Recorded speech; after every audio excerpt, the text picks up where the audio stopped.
Fala conjobianos, tudo bom com vocês? Tranquilos? Vamos dar continuidade ao nosso estudo na carta de 1 João. E se você caiu aqui nesse vídeo, não sabe o que a gente está falando, volta nos vídeos anteriores, a gente sempre fala isso para você poder se situar do que a gente está falando. Mas a gente pode dar uma pincelada bem rápida. João está num contexto aqui onde ele escreve essa carta a cristãos, para alertar esses cristãos da certeza de salvação que eles já têm. A gente vai ver isso mais pra frente, mas pode guardar isso para você, de que essa carta, o propósito dela é justamente esse que João escreve a cristãos que estavam sendo enganados ou ouvindo rumores de um novo evangelho, de uma nova verdade, que a princípio vinha de Deus. Então, desde já, se inscreve no canal, deixa o seu like aqui e deixa nos comentários aquilo que você já tem gostado, aquilo que você tem de dúvidas, e vem com a gente. Roda a vinheta.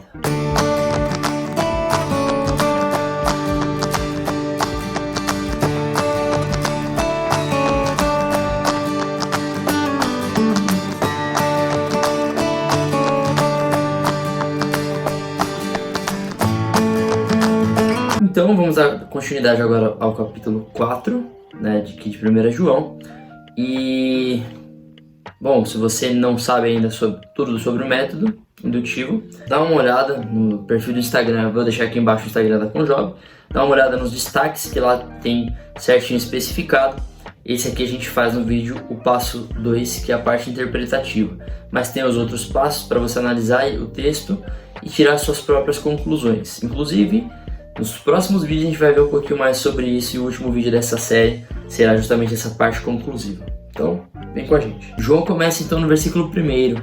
Amados, não creiam em qualquer espírito, mas examine os espíritos para ver se eles procedem de Deus, porque muitos falsos profetas têm saído pelo mundo. Então aqui João ele começa exemplificando ou evidenciando duas coisas, a gente pode ter certeza disso. A primeira delas é o quão numerosos são os falsos mestres. Eles poderiam ver isso em qualquer lugar, né, em qualquer igreja, falsos mestres vindo pregar uma nova verdade, né? A gente viu nos vídeos anteriores que esses falsos mestres, um desses grupos, né, eram os gnósticos. Eles acreditavam em um monte de coisa, inclusive que Jesus Cristo, homem, não era de fato filho de Deus. Ele era só um homem comum que recebeu o Espírito de Deus, e aí ele operava milagres, ele fez maravilhas, mas o Espírito saiu dele antes dele morrer na cruz. Então ele morre na cruz sem efeito nenhum, como um homem qualquer. Era isso que eles pregavam e ensinavam. Então João ele deixa claro aqui logo de início duas coisas, e a primeira delas é essa: quão numerosos são esses falsos mestres.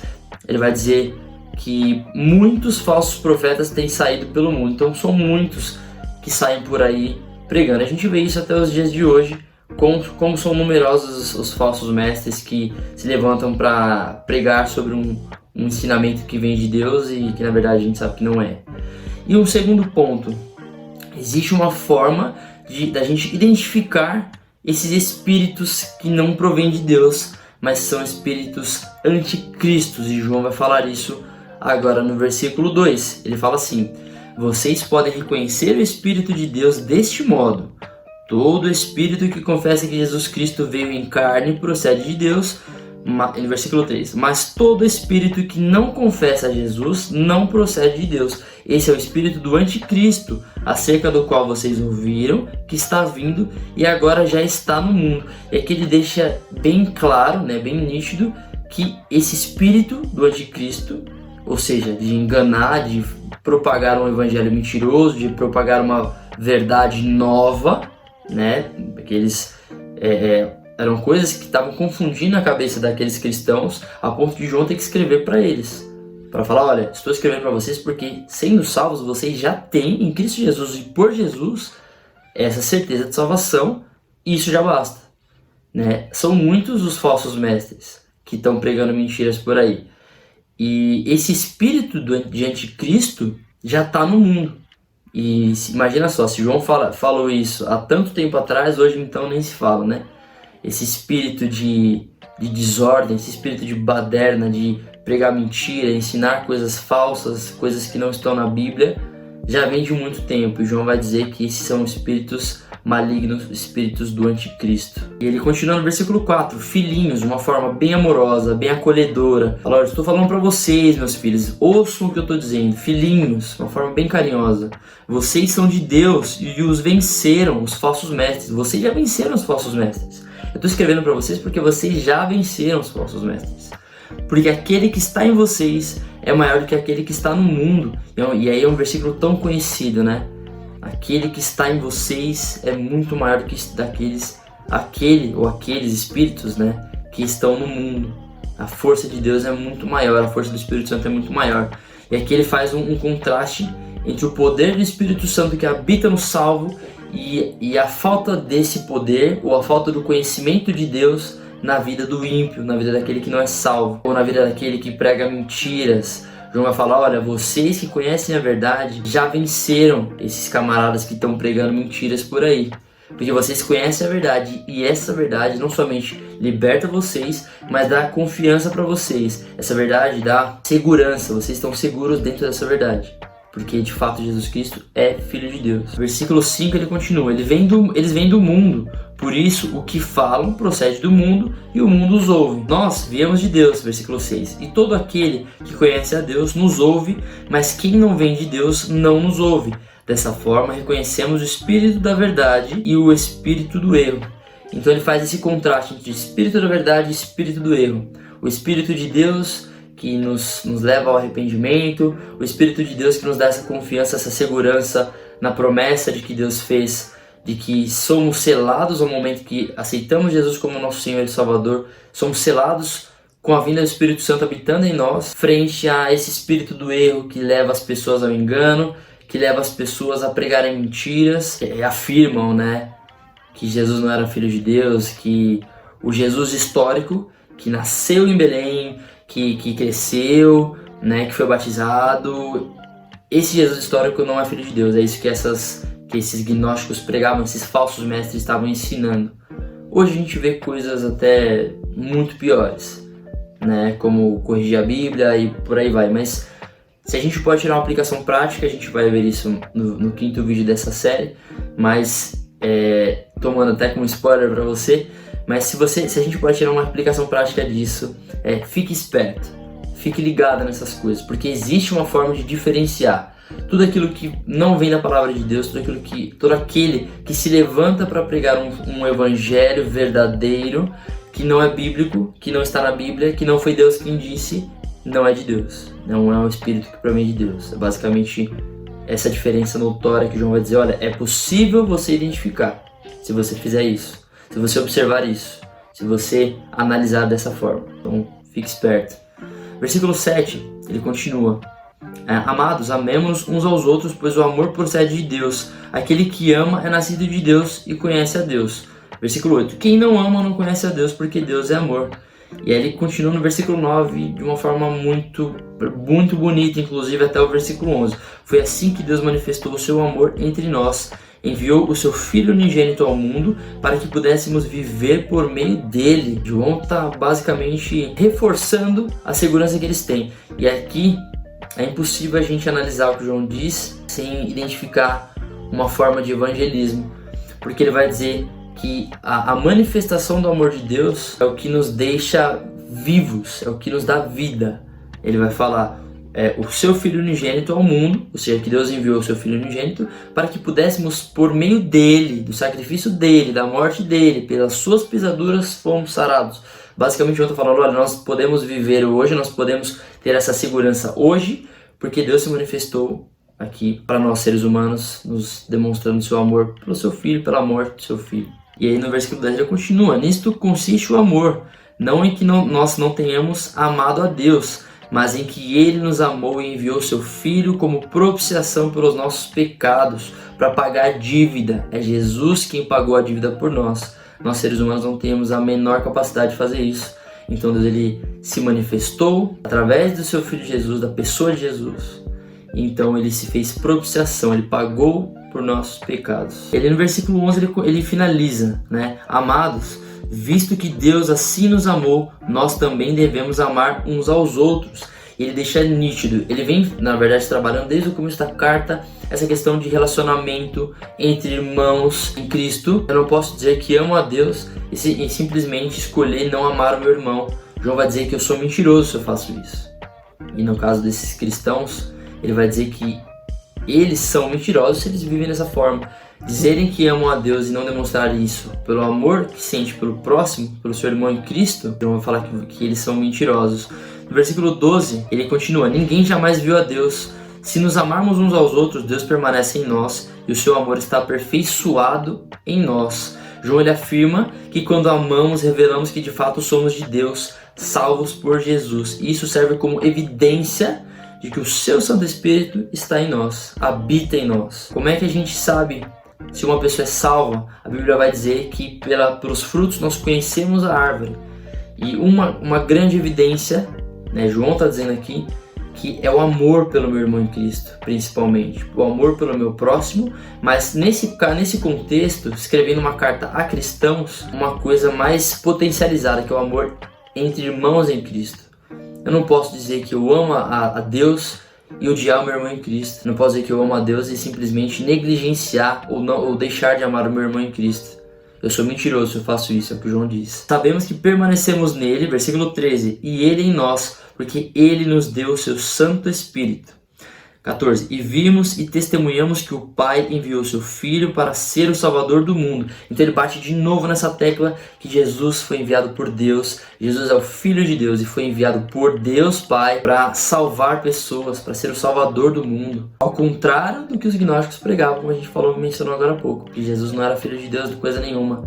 João vai bater de frente com esses caras. É mentira o que vocês estão pregando. Jesus de fato é Filho de Deus e a salvação é por meio dele. Versículo 15. Se alguém confessa publicamente que Jesus é o Filho de Deus, Deus permanece nele e ele em Deus. É uma marca registrada do salvo. Se Jesus está em mim, eu conheço esse amor, eu recebo esse amor, não por merecimento meu, mas porque por graça de Deus, graça é favor imerecido. Então, a partir do momento que eu entendo esse amor, que Deus me amou primeiro e por isso eu vou amá-lo, eu amo também o meu irmão em Cristo, eu amo também o meu próximo. E dessa forma isso evidencia que Deus está em mim. Por demonstrar amor, por viver amor, Deus está no meio de todo esse processo de amor. Porque provém dele, vem pro meu coração e isso transborda pro meu próximo. A partir do momento que eu tenho uma relação boa na vertical, eu tenho uma relação boa na horizontal. Versículo 16. Assim conhecemos o amor que Deus tem por nós e confiamos nesse amor. Deus é amor. Todo aquele que permanece no amor permanece em Deus e Deus nele. Então, se eu confio nesse amor demonstrado na morte de Jesus para a salvação do mundo, eu entendo o poder que esse amor tem para me garantir minha permanência em Deus por Jesus Cristo, através da salvação que Deus me deu pela vida e pela morte e pela ressurreição do seu Filho, na prática de amar, como também do Espírito Santo que passa a habitar em mim. A partir do momento que eu sou salvo, eu vou procurar viver isso. E dessa forma eu evidencio que de fato eu sou salvo. E eu passo a amar outras pessoas. Dessa forma, o amor está aperfeiçoado entre nós, para que no dia do juízo tenhamos confiança, porque neste mundo somos como Ele. Então João vai dizer, olha, no dia do juízo, se você de fato é salvo, você já está garantido. Não é que você vai ter garantia, você já está garantido de sua salvação por Jesus Cristo, pela morte de Jesus, pela ressurreição dele. E isso, além de te dar garantia, de servir como garantia, né, você evidencia que você é selado pela promessa. Essa é a maior garantia perante Deus, o Espírito Santo que habita em nós. Além dessa garantia, que é o Espírito Santo habitando em nós, isso vai te dar o meu irmão em Cristo, né, que João está dizendo para os cristãos. Isso vai te dar confiança no dia do juízo, no dia em que nós prestarmos conta a Deus. Isso nos dá confiança para chegar diante dele, porque eu sei, né, como João estivesse falando, eu sei que a minha vida em Cristo, entendendo o amor que ele teve para comigo, entendendo que o Espírito Santo dele habita em mim a partir do momento que eu sou salvo por Jesus, me dá confiança de chegar diante de Deus, porque eu sei que as minhas obras foram feitas em amor, as minhas obras foram feitas em Deus, né? A fonte das minhas obras foi Deus. Isso me dá confiança para chegar naquele dia diante de Deus, no dia de prestação de contas, e estar tranquilo, porque eu sei que eu vivi em amor. Versículo 18, no amor não há medo. Pelo contrário, o perfeito amor expulsa o medo, porque o medo supõe castigo. Aquele que tem medo não está aperfeiçoado no amor. Nós amamos porque Ele nos amou primeiro. E aqui ele deixa registrada a marca do cristão, ou a marca registrada do crente em Cristo, verdadeiramente salvo. Nós o amamos porque Deus nos amou primeiro. João ele reafirma que o que impulsiona a nossa resposta ao amor de Deus, que é essa certeza maravilhosa e inexplicável de que Deus nos amou primeiro e que por isso nós então vivemos esse amor, e neste amor também nós recebemos um amor maravilhoso de Deus e nós vivemos amando o nosso irmão. E no versículo 20 ele começa a finalizar esse capítulo. Se alguém afirma eu amo a Deus, mas odiar seu irmão é mentiroso, pois quem não ama seu irmão a quem vê, não pode amar a Deus a quem não vê. E aqui João ele é bem direto, ele é bem assim, objetivo. Ele vai dizer, se você faz isso, você vive uma mentira. Como é que você pode amar a Deus se você não consegue amar o seu irmão em Cristo? Levando em consideração ou tendo a consciência de que o ser humano foi criado à imagem e semelhança de Deus, e que o salvo, verdadeiramente salvo, reflete a glória de Deus para as pessoas. A partir do momento que eu enxergo a Deus no meu próximo, eu vou amá-lo, eu vou honrá-lo, eu vou demonstrar isso em ações, demonstrar esse amor em ações. E a partir do momento que eu digo que amo a Deus e não demonstro, ou não amo, ou odeio, dependendo da versão, né? Eu odeio meu irmão, eu me faço mentiroso. Porque se o meu irmão em Cristo reflete a glória de Deus, como é que eu posso dizer que odeio meu irmão? Ou eu amo a Deus, mas eu não quero amar o fulano, o ciclano, o beltrano. João vai dizer, olha, se você vive dessa forma, você é um mentiroso. Porque como é que você vai falar que ama a Deus e não ama o seu próximo, não demonstra esse amor pelo seu próximo? Se eu não amo meu irmão em Cristo e falo que amo a Deus, João me chama de mentiroso. E no versículo 21, para a gente poder terminar esse capítulo 4, ele finaliza dessa forma. Ele nos deu este mandamento: quem ama a Deus, ama também o seu irmão. E aí eu finalizo com a seguinte afirmativa, né? Sem amor é impossível ter cristianismo. O cristianismo é amor, a começar pela forma como ele foi instaurado, se a gente pode dizer assim. Deus ele demonstrou esse amor por nós quando Cristo morreu na cruz por nós, pecadores, que não merecíamos tamanha graça. Começou pelo amor e não pode existir cristianismo sem amor. Bom, jovens, esse foi o vídeo de hoje. Deixa o like aqui no vídeo, se inscreva no nosso canal se você ainda não é conjobiano. Deixa aqui nos comentários o que você está achando, o que você gostou. E sugestões também são sempre muito bem-vindas de futuros livros que vocês queiram estudar com a gente. Todos nós estamos aqui para aprender e estamos aprendendo juntos. Beleza? Compartilhe essa bênção e não perca os próximos vídeos. E jamais se esqueça disso. Juntos somos com Job. Um grande abraço e até semana que vem.